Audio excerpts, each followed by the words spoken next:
Welcome to the Lift OneSelf Podcast, where we break mental health stigmas through conversations. I'm your host, NatNat, and we dive into topics about trauma and how it impacts the nervous system. Yet we don't just leave you there. We share insights and tools of self-care, meditation, and growth that help you be curious about your own biology. Your presence matters. Please like and subscribe to our podcast. Help our community grow. Let's get into this. Oh, and please remember to be kind to yourself. Welcome to the Lift OneSelf Podcast. I'm your host, NatNat, and I have a guest that we had back in January, and she is back. Dominiece Clifton is here, and we are going to talk about pausing and how challenging that can be. And just because we pause, it doesn't mean to quit. It just means allowing yourself to get rested, rejuvenated, so you can come back with fresh energy. So, Dominiece, some may not have heard our last podcast. So, could you introduce yourself to the listeners, please? Yes. So, Natalie, thank you first for having me again. I'm excited to be here. Our first conversation was so beautiful, so I know that this one will also be just as beautiful energy.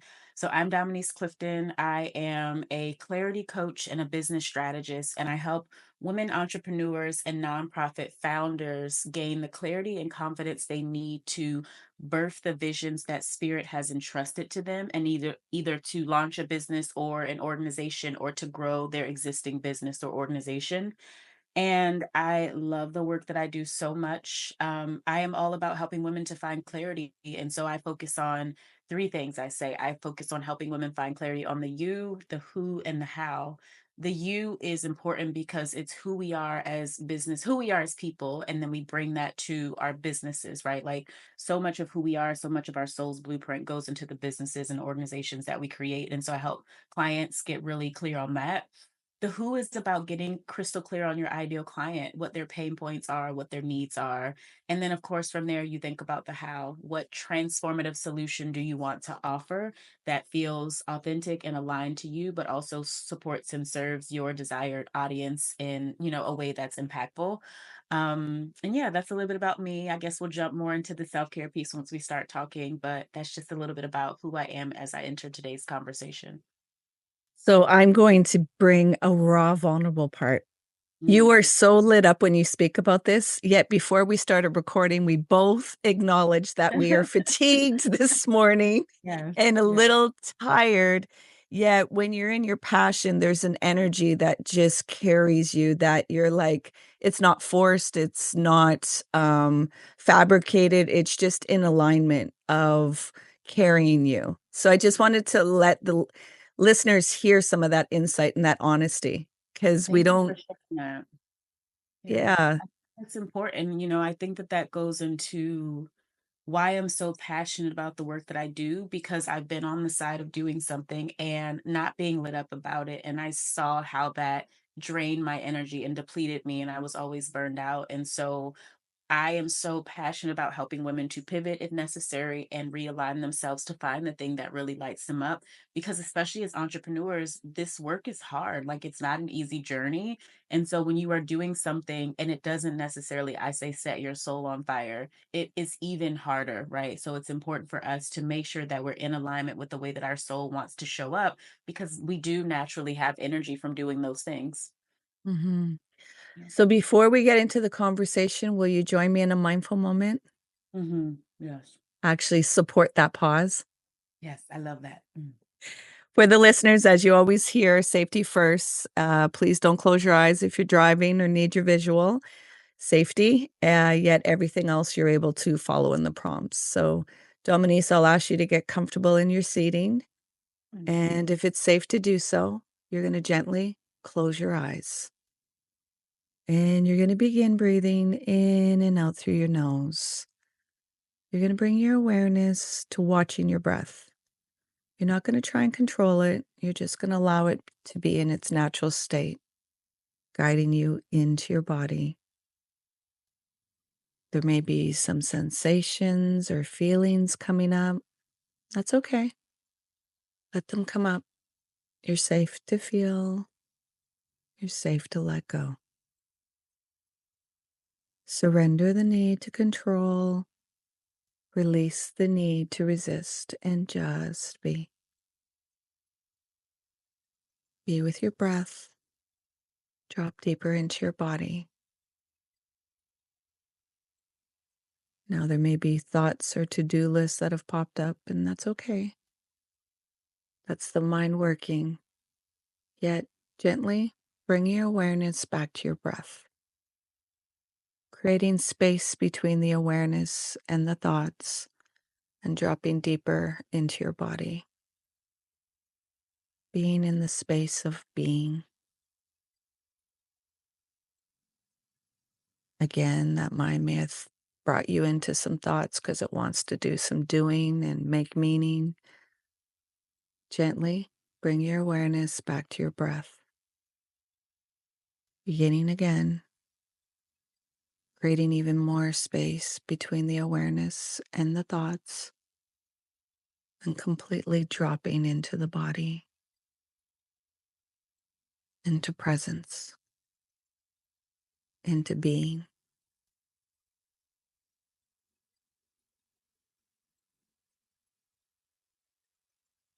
Now taking a few more breaths. Now at your own time and at your own pace, you're going to gently open your eyes while staying with your breath.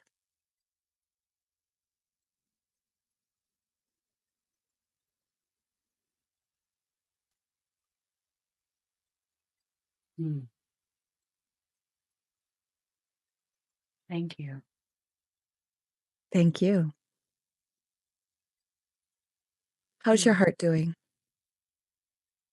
Really good today. Really good today. I didn't meditate this morning. I decided to sleep in. I usually wake up early and meditate. And so just, this 1 or 2 minutes of pausing to drop in feels so good. Um, and I'm used to holding space for others. I'm not always used to having people to hold space for me. And so I appreciate those moments a lot more. So thank you so much. I feel great.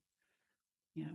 Yeah, thank you. I totally understand how that feels of always leading, yet would like to be led and just surrender all that space holding to just be uh, with caring for yourself. Yeah.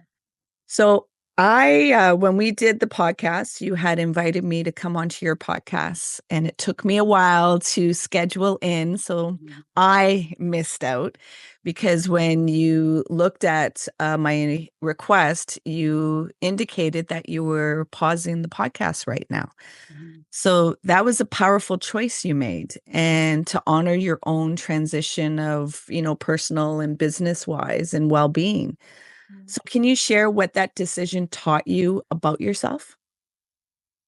Yeah, it wasn't an easy decision. I started my podcast 3 years ago now, actually, around this time, 3 years ago in 2022. And the story behind my podcast is so interesting because I guess for about, I don't know, 6 or 7 years now, I've been an avid podcast listener and I love Audible books. So I take in information audibly. And so podcasts have just been my jam, but I never really wanted to start my own. And then one day in, I would say January or February of 2022, I was going through yoga teacher training. So there was lots of meditation and restorative yoga and, things of that nature. There were lots of moments to be grounded and in stillness. And one day I remember I was in a restorative yoga position. I think it was like a reclined butterfly. And I heard um, the podcast name. My podcast is called The School of Healing. So the name came to me and the premise for the podcast came to me. And I remember jumping out of that meditation, grabbing the journal that was next to me and like trying to frantically catch everything that spirit was delivering to me in that download. And then once I got like a page or two filled, I stopped, right? Like the download stopped coming and I looked at it and I was like, all right, I guess I'm starting a podcast. And I immediately like decided to be obedient to how I was being guided. And I started the podcast and I didn't know anything about what it took to start a podcast at that time. So it was going to Google and YouTube University and like teaching myself all of these things. And there was a learning curve, but I have loved having my podcast so much. I enjoy having conversations like this and learning other people's stories. And I have a naturally curious brain. And so it lends well to being a podcast host and being able to ask people questions and learn about their lives. And so I share all that to say that although I never plan to start a podcast. It's been such a joy to have it over these last 3 years, but I know that you can relate to it also is a lot of work, right? Especially when you have a podcast that's not yet generating income for you, like some of the larger podcast platforms are.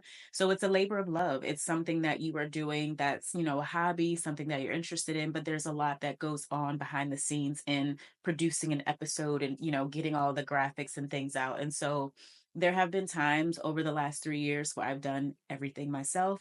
And then there have been times where maybe I got grant funding or, some additional funding and I've been able to hire a few people to help me. It just kind of has depended on the season and where I've been financially as an entrepreneur. And in December of 24, I decided to let go of the people that I had helping me just because financially I'm investing in a business coach. And so I decided to invest in a different place. So I've been doing the podcast by myself for the last 4 months, and it's been a lot of work in addition to full time entrepreneurship and managing two businesses and being a mom. And when I reached out to you, I had very recently made the tough decision to say, you know what, in this season that I'm in right now, which is a season of stepping into dualpreneurship, where I'm searching for full time 9 to 5 jobs, but also very much so still planning to be an entrepreneur because, like we said at the start of the episode, I love the work so much and it truly lights me up and I'm passionate about it. So I'm not quitting on the goal. It's just recognizing that I need more consistent income as a single mom, right? Like I need to know that regardless of how business is today or tomorrow, like my basics are covered. And that's what a full-time job allows for me. So I made the decision to start job hunting and recognizing that, in this season, you can give yourself permission to pause on something, even if you love it, right? Even if it lights you up, and to come back to it later. I think a lot of times we feel like if we pause or if we pivot, we're quitting. And so people typically shy away from doing that and we stay with things that maybe we've outgrown or maybe the season for that, has expired for right now. That's not to say that you can't step back into it later, but I'm learning that it's okay to pause, right? It's okay to pause. It doesn't mean that you're quitting. It's okay to pivot if you are feeling called to pivot, and that doesn't mean that you're quitting either. And so for me, it was a tough decision again to pause on something that I love, but I feel very adamant about this season that I'm in, recognizing that I can't do all the things and be all the things. And so the podcast is easily something that I can come back to and pick up when I have a greater capacity. And I feel like I put so much out in the last 3 years that people can still tap into and utilize while I am pausing. And so yeah, that's how we got here today to have this conversation. What were the body cues that were signaling to you to pause? There I think the first thing is recognizing that you are a spiritual being having a human existence and there's only so many hours in the day in this human world, right? It's like if I have a long to-do list of things and I'm trying to get everything done and at the end of every single day I'm, feeling tired and fatigued because I've tried to cram so much and then do so much. For me it was stepping away and being like what are the non-negotiables that have to be done in this season? For me right now, that's looking for jobs, which is a full-time job in itself, especially in our current political climate where so many people are being laid off and lots of folks are looking for jobs. So it was recognizing that that's a priority for me in this season. It was recognizing you also still have clients that you have to serve at a high level. And that is important for me in this season. And so finishing each day feeling like I just won just ran a half marathon, right? I'm a projector when it comes to human design, and so I don't have a huge energy capacity like some people, like the generators of the world. So it doesn't take much for me to burn out. And because I know that, I usually have to be very mindful of my energetic capacity and what I'm putting out. So when I start to feel myself going multiple days where I'm finishing the day feeling fatigued or I'm feeling exhausted and I'm mentally exhausted, I'm physically exhausted, that's when I have to pause and take a step back and really honor what my body is telling me, which is, yes, you are very ambitious and you have a strong work ethic, but Dom, you are also human, right? And you cannot, despite what you tell yourself, sometimes you can't do all the things, and that's okay. And so I made a decision to say what for me is important in this season for business, and what for me is important in this season as a mother, right? As a friend, as someone who committed to having more joy in 2025. And again, what is it that is in your life that you can maybe pause on and come back to at a later time when it makes more sense? So the bodily cues were having enough self-awareness to know that my body was communicating, this is a lot, and making the conscious decision to decide what can I take off of my plate right now in this season and then pick up at a later time. Were you noticing anything in your relationships that was spilling over because of being, like, so overcapacitated? That's such a And great I'm question. hearing a bit of the fear of finance. So Mhm. anytime that major need is getting touched on, Yeah. that overwhelms us and can spiral us out. So it impacts those that are close to us. So were there things in these relationships that showed something? I will say that I was at a point at the end of 23, end of 22 going into 23, where I had gotten so stressed about finances. It was like, as entrepreneurs, we oftentimes, when we're, in the earlier stages of business, go through what I call feast or famine seasons, where feast is like there's so much money coming in and contracts and new clients, and there's a surplus, an influx of income. And usually in those seasons we make more and we spend more, right? I didn't do a good job during those earlier years of, like, when I was in feast season, putting money aside for the famine seasons. And so I remember at the end of 22, going into 23, it was a slower season. It was Q4, which for a lot of businesses, things tend to slow down because people, are shifting their priorities to holiday shopping and things of that nature. And I was so, like, in a scarcity mindset and afraid about my survival and being a mom and taking care of my daughters on my own financially, that I literally stressed and worried so much that I sent myself into a depression that took me over a year to get out, right? I had to go to therapy, I had to get on antidepressants, like, it was really bad. That low point for me was I am never going back here again. And so even when now I have moments where it's like, money is feeling like, I could use more, I don't let myself stress and worry in the way that I used to. And so I was just talking to someone yesterday, like, sometimes we have such low moments that when you have a moment that feels similar, it's like there's this inner wisdom of, I've been here before, I've survived this before. Let me pause and check the receipts, right? Like, God has had my back in the past. And there were times that were worse than this when I didn't think I was going to make it through. So, like, I can figure this out. I survived that. I can figure this out. So, financially, I am thankfully not in a place where I'm, like, stressed, overwhelmed, and worried about money. But as a responsible adult, I recognize, like, I do need, a bit more consistency because I'm on my own. So I will say, like, the financial piece hasn't been a huge barrier for me, thankfully. The working and being on the weeks where I'm a mom, like, finishing my day and feeling so tired because I have tried to stretch and do so many things. And then recognizing that I don't have the capacity that I desire to have as a mom, right? Where it's like, I get my children after school and, like, all I want to do is sit down, or all I want to do is lay down. And it's like, there's my physical body saying you need to rest, but there's my mental body saying, no, I want to show up and be a mom and, hang out with my kids and do fun things. And now that the weather's starting to break, take them outside and go for walks and all of those things. And so I think, to answer the question, there wasn't the financial pressure of it. There was me having enough self awareness to know that I have a certain intention that I desire to, like, show up as in motherhood, and recognizing that, especially on the weeks where I'm a mom, I just didn't have the physical capacity to show up in that way. And so again, taking a step back and asking myself, what are the non-negotiables in this season, and then what are the things that you can pause on? And the podcast and a few other things are things that I decided to pause on in this season. But making the decision was tough, like reaching out to guests and saying, hey, like, that's also vulnerable too. I'm making a decision to pause. But it was knowing that it was the best decision for me, regardless of what other people thought.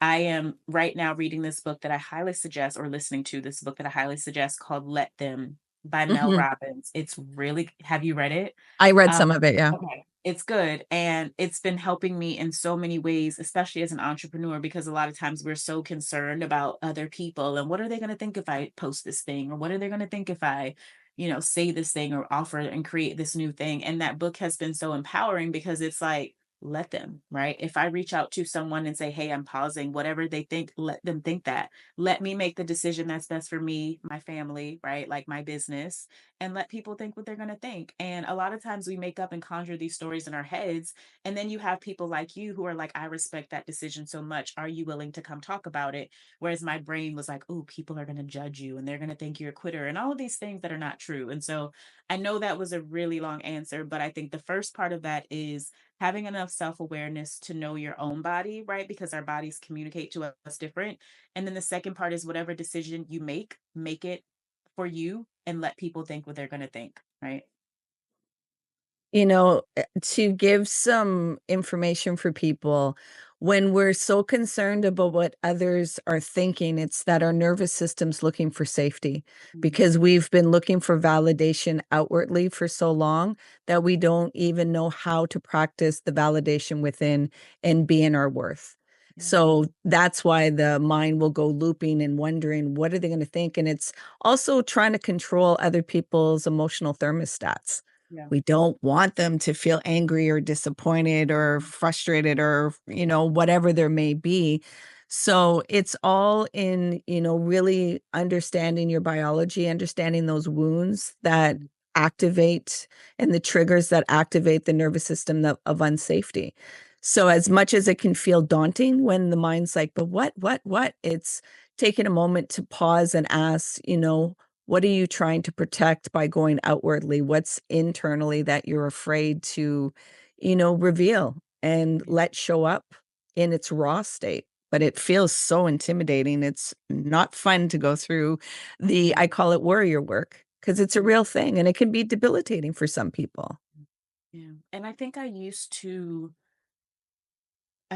be someone who like walked through life wearing a mask and caring so much about what other people thought about me. And I like remember a couple of years ago, 3 to 5 years ago, being at a point where I would essentially put on a show, right? I would put on my cape, I would put on my mask, and I would go out into the world and like show up as this high performing version of myself. And I'm okay. And like, internally, there's so much self doubt, there's so much shame, there's so much guilt. And I was so at that time like worried about the opinions of other people and validation from other people. And I'm really grateful that through therapy, somatic practices, a consistent just meditation and mindfulness practice that I've been able to move away and release a lot of that.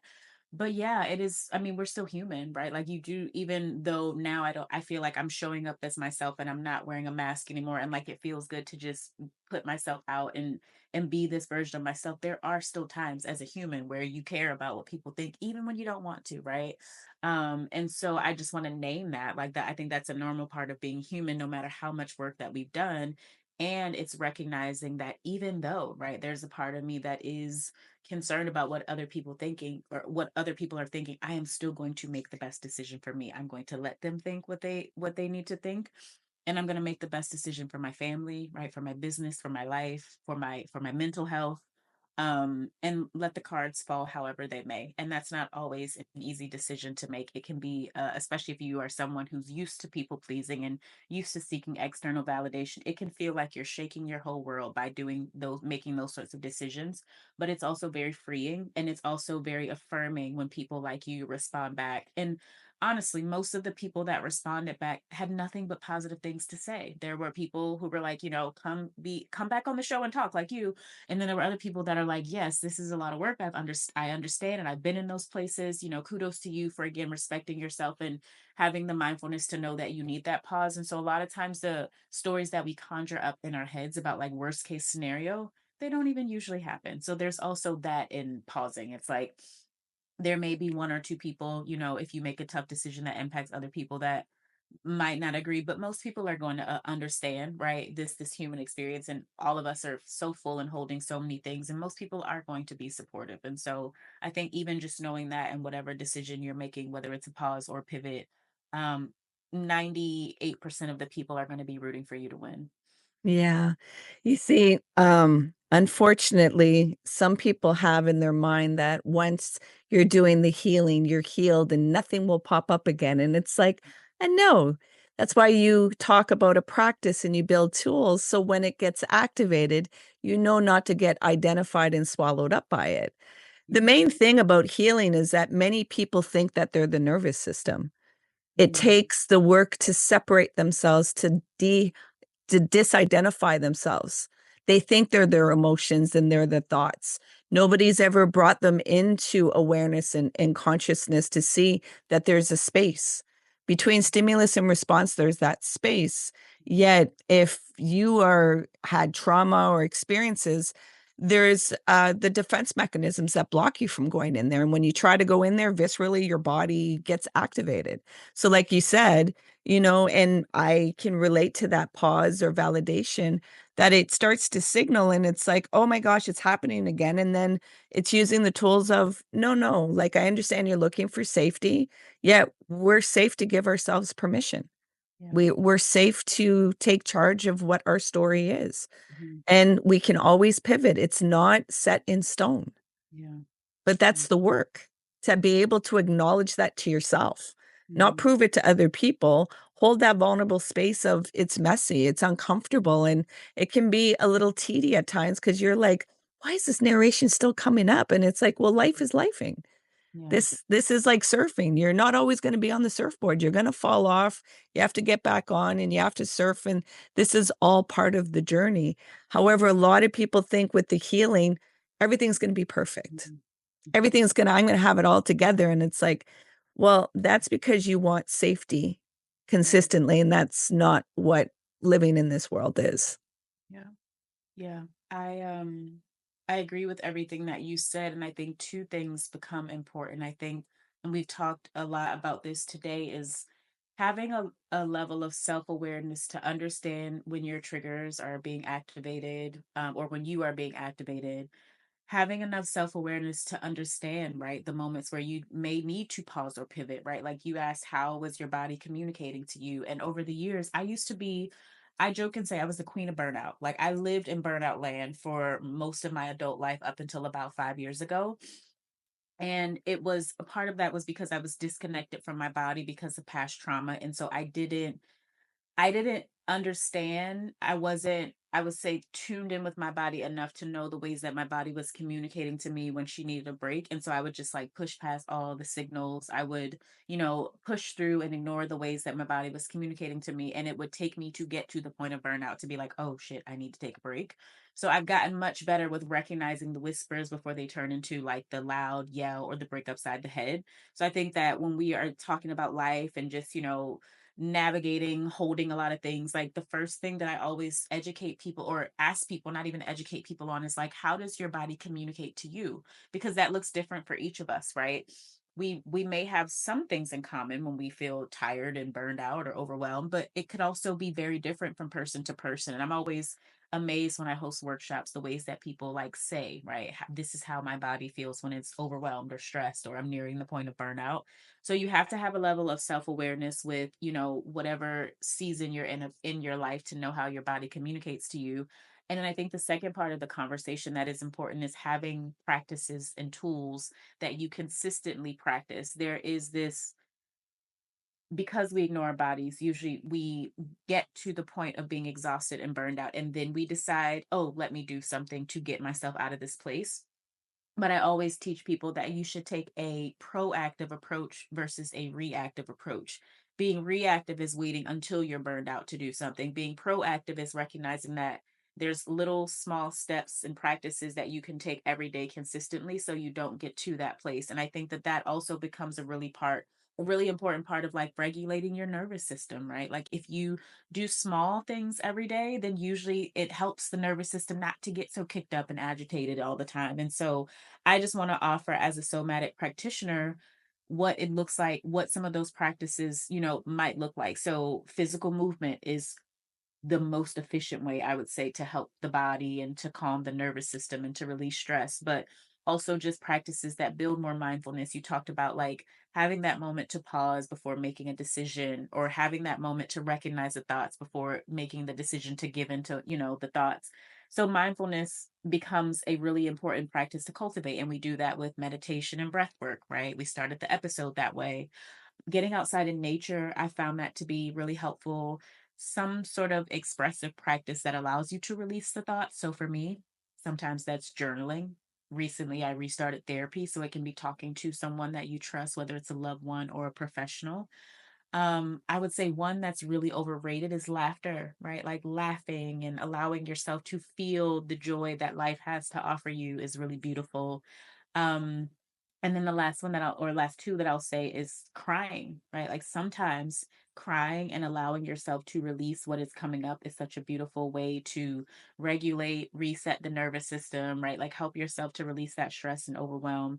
And then creative expression. And that looks different for each of us, but anything that allows you to take the energy, the emotions that you're feeling in your mind, your body, your heart, and then channel them into something else. That might be listening to music, that might be making music, that might be creating, painting or drawing, like whatever that is for you. But having, a few practices that are part of your what I call soul care routine that you tap into often becomes so important, because it helps you to build your resistance over time, right? It helps you to become more mindful over time. And then it eliminates some of the burnout and the crashing and the overwhelm that we usually find ourselves in when we're trying to manage and hold so many things. So you speak so beautifully about soul care, and you've been speaking a bit about boundaries. So how do you know the difference between avoidance and the rest? Oh, that's a good question. How do I know the difference between avoidance and rest? What's coming up for me right now is the energy behind it, right? Like the energy behind avoidance, or the energy behind whatever it is. I'm trying to make sense of this. So Take your when I time. am when I am avoiding things, there is usually some underlying fear or some thought in my head about, most of the time it's fear related, putting myself out there or doing this thing. So it causes me to avoid and to procrastinate and to spend time on other things that maybe are not as important, or are not moving the needle. And that's something that I talk about a lot, because as entrepreneurs, we can get stuck in a cycle of avoidance and perfection and, not doing the things that we need to do. So I keep saying this, but you have to build a level of self awareness. And sometimes we can't do that on our own. Sometimes it takes for us to go to therapy or to have a coach who can hold up a mirror and illuminate to you the activities and the ways that you're showing up, right? Like this isn't because you didn't have time. This was because you were avoiding that because you were afraid, right? Like those are two different things. So I think it's important to either be able to see that for ourselves and call ourselves out on that and hold ourselves accountable, or have people in your life, family members, friends, professionals, coaches who can help you, right? When you are in that space of avoidance and not doing the thing that your soul is desiring to do to help you grow and evolve. Rest for me usually doesn't come with like underlying feelings of fear, self doubt, guilt, right? It's just recognizing that my body is tired and then giving myself permission to honor that. So I would say the mindset and the thoughts, whether it's avoidance or just hey, you need to slow down and take a moment of rest, are usually different. The energy behind avoidance often makes me feel icky, and it makes me feel fear, and it makes me feel all of these things that I have to sit and process through. Whereas usually when I'm feeling like I need to rest, I'm just feeling tired, right? I'm just feeling like I've done a lot or I've been doing a lot and I need to pause and slow down, but there's no like thoughts ruminating in my head that are kind of keeping me stuck in a place. And that might be different for other people, but I would say for me, I can usually tell the difference behind the energy of the thoughts that I'm having, whether it's me trying to avoid something because I'm afraid to do it, or it's my body genuinely just being like, I want to do this thing, but right now in this moment, I need a break, and then we can go back to this thing. Yeah. I bring this up because we're talking about, the fatigue and the rest. And what people may not realize is that when you're in freeze and fawn state, your energy is very low. So you feel very depleted. Yeah. And especially if you're going to you know, dismantle belief systems. You're going to tell people no so you can give yourself a yes. There Mhm. will be a fatigue in that because Mhm. you're rewiring your nervous system. Mhm. So some people think it's, oh, this must be burnout, where it's like, no, your nervous system's trying to ramp up to protect you because it doesn't think that you can go into this unknown, uncertain space of your authenticity. So I Mhm. just want to highlight that because it's not, everybody wants it linear and straight cut. And it's like you said, you have to be able to have the awareness and call it out. It doesn't say that you're not fatigued. It doesn't say that Mhm. you're not feeling burnout. It's Mhm. finding out the underlying of where is this energy coming from. Like we both said when we started the podcast, I'm feeling fatigued. And then I Mhm. could name it. I started my first workshop. It was the first time that I was in high energy. I was working, didn't go to sleep. So I could acknowledge that. Past couple of weeks, I've had to do car shopping. I was bed rotting because I didn't want to make that financial decision and really a lot of stuff going on. Yeah. Yet I still had to step into it little by little while observing like you're in fear, yet not berating myself, meeting my body where it is and understanding past experiences have been really painful and really daunting. And it's like, are you sure you're making the most optimal choice for yourself and Mhm. not just out of scarcity and grabbing something? Mhm. Yeah. I think that's so beautiful. And you said earlier, like we feel like we get to this place where when we're healed, things don't come up. And I'm like, that's such a myth. It's such, I don't know, can I say bullshit? Because we like there is this perception of reaching right this place, this promised land, this version of ourselves where we don't have any of the old wounds being activated. And it's like, no, like healing is about the consistency of the practice and really just recognizing that you are building emotional resistance. Like that's what healing is, right? You're building a deeper relationship with yourself. You are becoming more aware of, when you do have those activators and those triggers and you're able to spot them. It's not to say that they're not going to happen. And so I think for most people it's giving yourself more grace, right? More compassion. It's not about perfection. It's not about reaching this place where you don't have these experiences anymore, or you're never going to be activated, or you're never going to have an outburst, or you're never going to feel afraid. It's about recognizing that you can have a greater capacity to deal with those things when they come up, because they're going to come up. That's a part of the human experience. That's why we said yes to being here. Yeah. So many people listening right now are navigating their own burnout or overwhelm, or they're wanting to shift their purpose. So, what would you say to someone who feels like they're failing because they had to hit pause? Ooh, that's a good question. Um,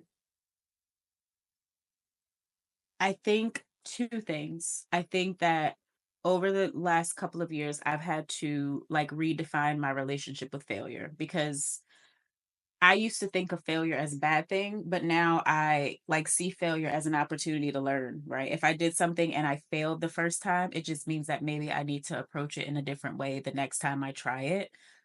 Failure is like it's like education. It's like school, right? It's the way that we learn through life. And so I used to try to avoid failure. I used to be a quitter. Like if I felt like I was whatever I was doing, if it was a relationship or a business opportunity or anything that I'm trying, if I felt like I was failing or close to being on the verge of failure, I would quit before I allowed myself to fail. And only in therapy and unpacking that did I realize that that was a pattern in my life. And so I would say the first thing is recognizing that failure again is just a teacher for us, and it just means that sometimes we have to approach something differently. And then it's also recognizing that it's okay, right? Like it's okay sometimes to not get something right. I think the ultimate failure is the not doing, the quitting, right? The giving up. I think that that is the greatest failure. But I think life always presents opportunities for us to do things differently, to pause, to pivot, and you have to recognize that sometimes a pivot or a transition is not a failure. It just means that the season has shifted. But redefining right our relationship with failure for each of us, that looks different, but I think that that's probably the most important step when you are trying to accomplish any big goal or dream, because it's an inevitable part of the process. You are going to fail, And if you look at failure as if there's something wrong with me, I'm not good enough, I can't do this thing, you're going to talk yourself out of it every single time. Whereas if you step back and look at what's the lesson in this, right?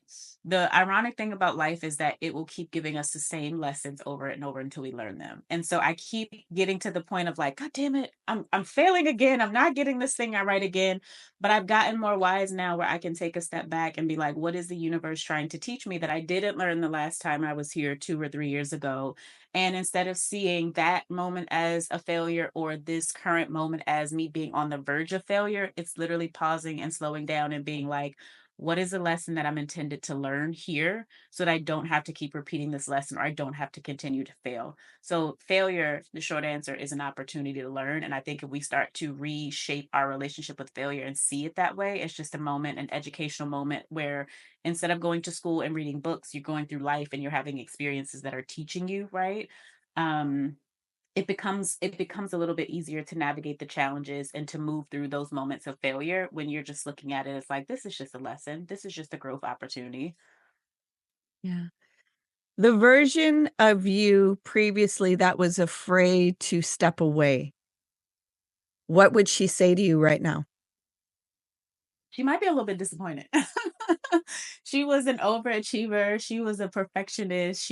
I got diagnosed a couple of years ago with high functioning trauma, which is basically where you have all of this, trauma. And the way that you deal with that is by being an overachiever, right? Showing up and doing all the things and putting on the cape and being the strong person all the time and like overexerting yourself. And so that's how I existed for most of my life. So a couple of years ago, I probably would not have paused the podcast. I probably would have pushed through and overwhelmed myself and caused myself to burn out, right? That was a version of myself that I would say wasn't as wise. I was more concerned about the thoughts and opinions of other people and what are people going to think if I pause, or what are people are going to think if I, put this on hold. But I'm grateful because I've grown a lot now where number one, I have a better relationship with myself where I can honor when I need to slow down and pause, whether that's pausing on the podcast or just closing my laptop for the day and not working. So I've grown from there. Um, I am grateful that I am not that version of myself that I used to be, who used to sacrifice myself because I was so concerned about what other people might think, or I felt like I couldn't slow down my pace, right? Like we are not meant to sprint the entire way. So as long as the end goal is the same, right? Like eventually I know the podcast will be back and I'll come back and it'll be stronger, right? Because there will be lessons and things that I learned in this season of pausing that I can bring back. I think that the past version of myself would have probably seen this as a failure, but this version of myself, this more wise version of myself, just recognizing that it's just a pivot, like it's just a season that I'm in right now. And again, every season that we go through is intended to teach us something. So I have no doubt that in this off season of not having the podcast, I will be learning things that are going to make me a better podcast host, right? They're going to make me a better podcast producer. I'll have a greater capacity when I step back into it. I'm sure the show will do better than it did before. And so I have love for that version of myself that I used to be, who, didn't give myself permission to pause or to put things down and felt like I had to hold all the things and wear all the capes. But I'm grateful that I'm not that version of myself. And I'm grateful that in moments like this, right, I get to choose myself and what makes the most sense for me and my family and my goals and my vision, and not necessarily making the decision to appease other people. Mhm. Can I offer a suggestion? Yes. Because my question is, what would the past version that was afraid to step away, what would she say to you? And you answered she would be disappointed. Mm, However, is it possible that she would say, thank you for finally seeing me, mm, that you're integrating? yeah, I like that. Yeah. Because it's not I separate received from that. you. You're learning from it. Yeah, yeah, I received that. Yeah. Mm. So you mentioned all the things about the podcast. What's the energy you want to bring to it when it comes back? Oh, my goodness. Since starting the podcast, I have I've gotten more comfortable with being seen. like being a guest on other people's podcasts, hosting a podcast, like it has been a lesson in authenticity. It's been a lesson in vulnerability. It's been a lesson in saying the thing that is coming up and on my heart without filtering myself, because again, I'm worried about what other people think. And I've really enjoyed the growth that has come from just allowing myself to be seen and heard in an authentic way. When I return, I feel like I've had the podcast for 3 years, but only in the last like year have I actually been clear about like who I'm speaking to and what I want to offer. And so I feel like I was just getting to the place of putting out content that was for my desired audience, as opposed to just putting stuff out there and kind of everyone needs healing, right? Like this is for everyone. So when I come back, right, it's not a if, it's a when. When I return with the podcast, I hope that I am able to. The podcast is for women entrepreneurs, and it's all about giving tools and resources to help women, nonprofit founders, and entrepreneurs step into holding the big vision that Spirit has entrusted to them. And so, my goal when I come back is to come back as a more certain version of myself and have more tools, more resources that I can share with other people, because I've, been living myself and walking in my own authenticity and following the vision that Spirit has given to me. And again, being an example of it might not look, the journey might not look the way that you thought it was going to look, but that doesn't mean that it's a failure, right? Like maybe this whole time, this plan to pause and pivot and to step back into full time entrepreneurship, maybe that was a part of God's plan the whole time, because He recognized that there were things that I needed to learn. So again, if you're looking at it as like I'm failing, I'm not able to do this thing full time anymore.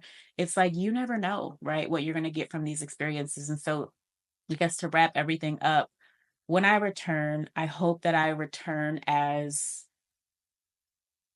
a more certain version of myself, right? A more sure version of myself and a more empowered version of myself. And I hope that I'm able to take all of those gifts and strengths, whether they were gifts that I acquired previously or gifts that I require in this season of pause. I hope that I'm able to take them and to share them out to the world in a higher level, in a way that serves women on a deeper scale.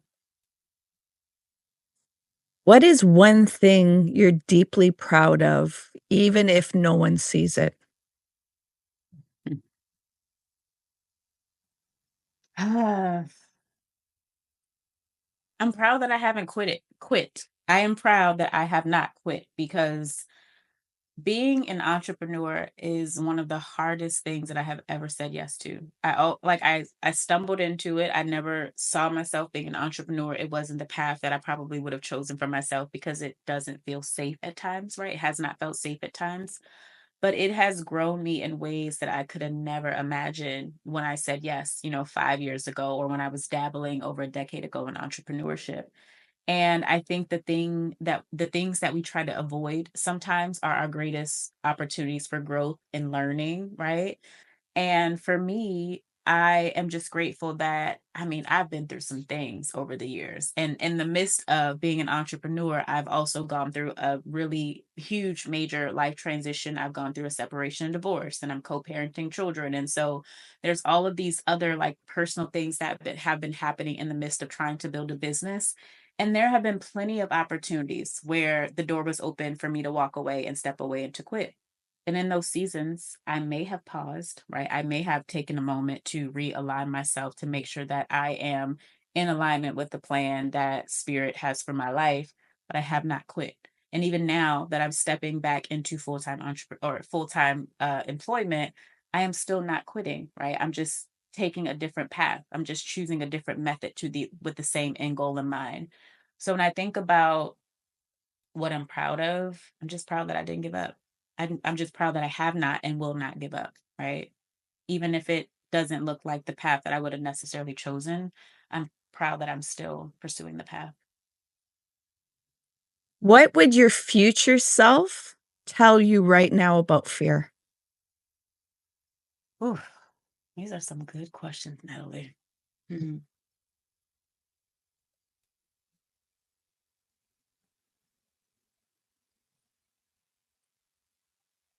Fear is often a sign that you're on the right track. To me, I see fear as the compass, letting me know that I'm moving in the right direction. For anyone who is listening who is afraid of fear, like if you don't feel fear, it means that you're not thinking big enough. It means that you're not aiming big enough. It means that you're in a place of comfort and complacency, right?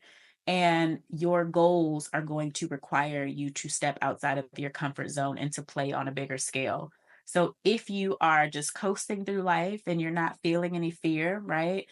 It's time to shake things up and to dream bigger. And so I think when I think about the future version of myself and what she would say to this version of myself, she would remind me that the fear is here not because I'm doing something wrong or I'm failing. It's because it's my compass and it lets me know that I'm on the right track.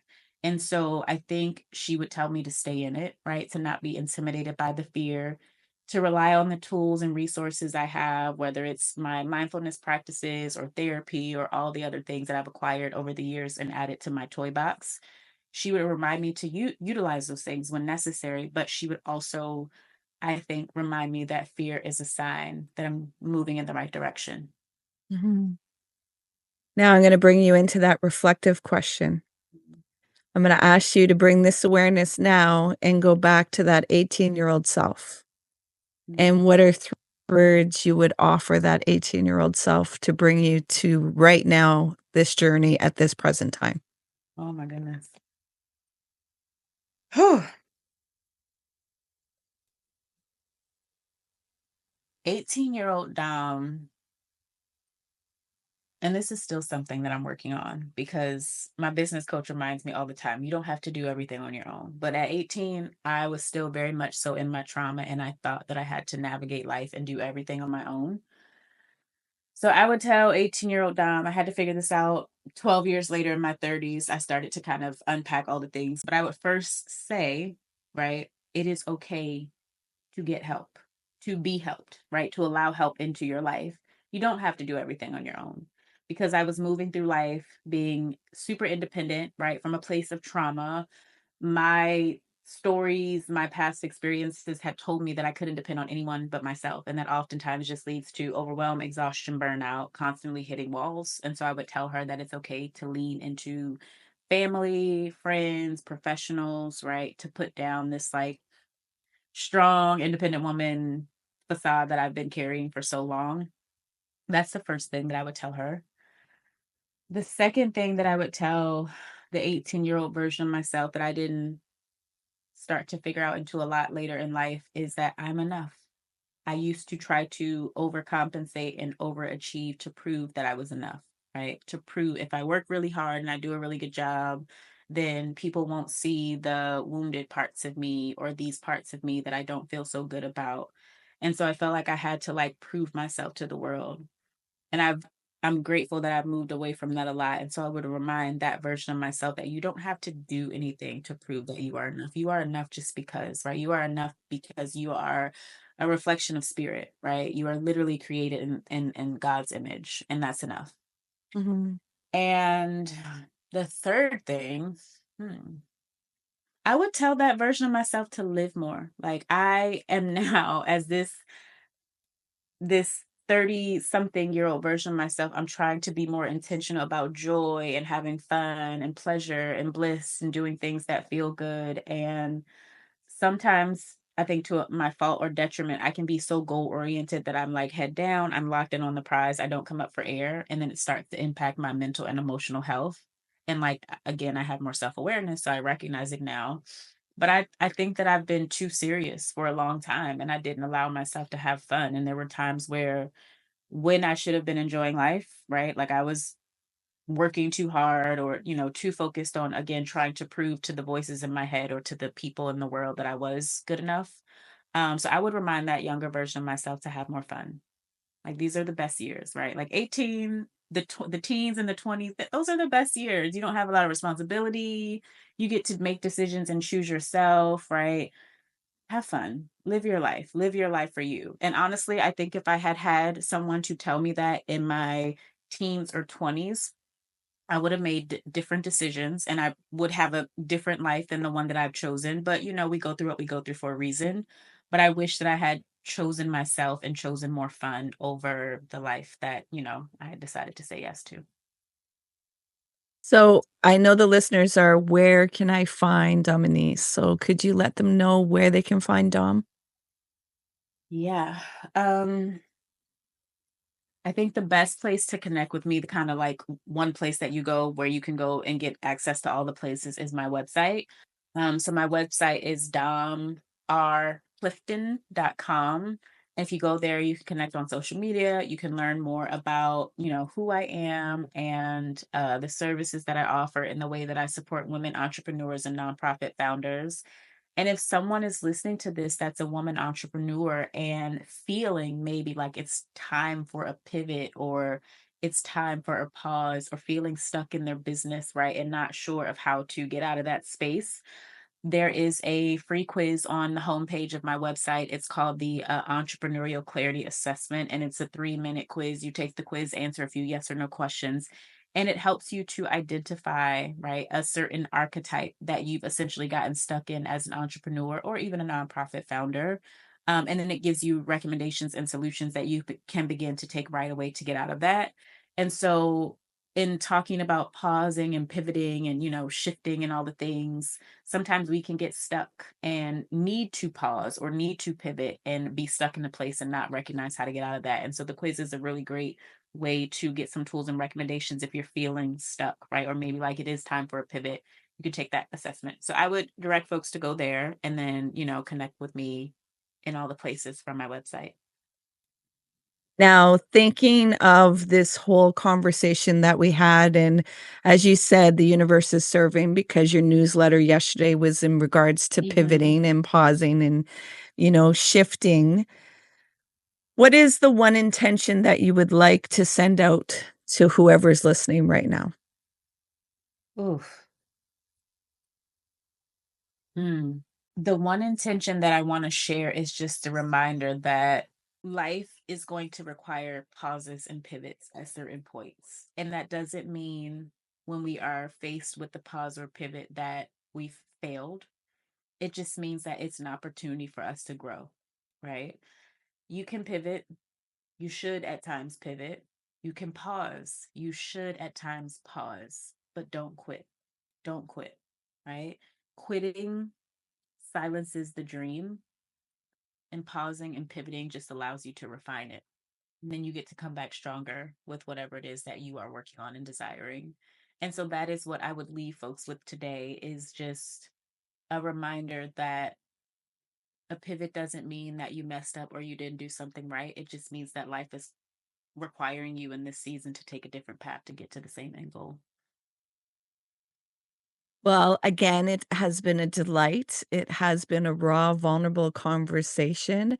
And I again want to thank you for the alchemy that you continuously keep refining and taking those impurities and turning them into gold, and not just keeping it for yourself, you're sharing it out with others. And, coming on this podcast and showing the rawness of what you're going through.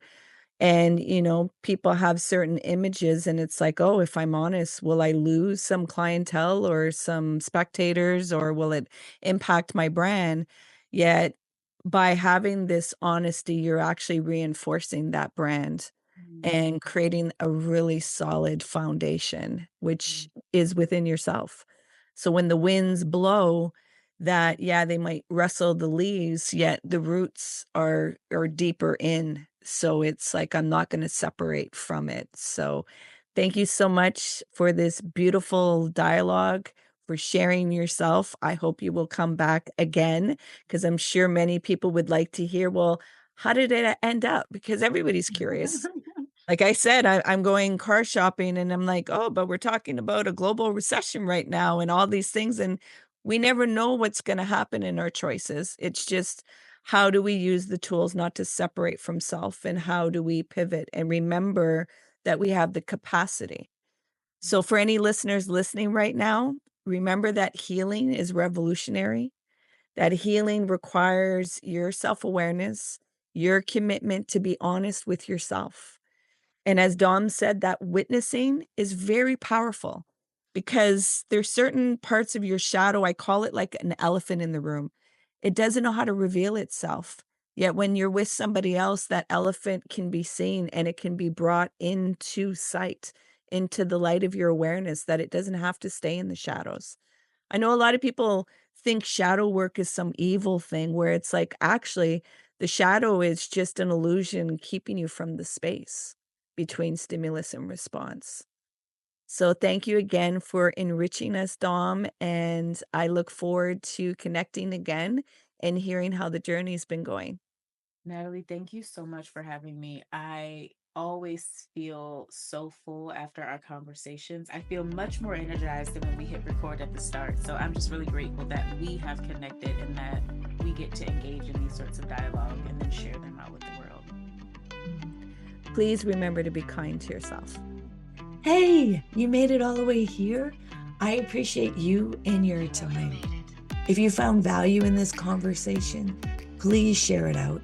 If there was somebody that popped into your mind, take action and share it out with them. It possibly may not be them that will benefit, it's that they know somebody that will benefit from listening to this conversation. So please take action and share out the podcast. You can find us on social media on Facebook, Instagram, and TikTok under Lift OneSelf.